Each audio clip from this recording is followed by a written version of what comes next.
নবী জবাব দেন, ফাতেমা রে, আমার উম্মত ফালাইয়া কেমনে যাব রে, আমি ছটপট করি, কান্দি।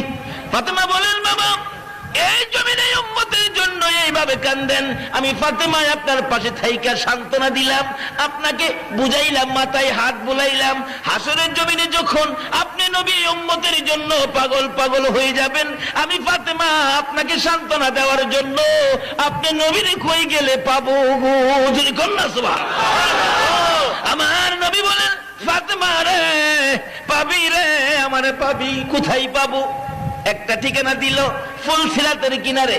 রে ফাতেমা, ফুলসিরাতের কিনারে যদি আমারে না পাও, তাহলে দৌড়ে যাবে রে জাহান্নামের দরজায়।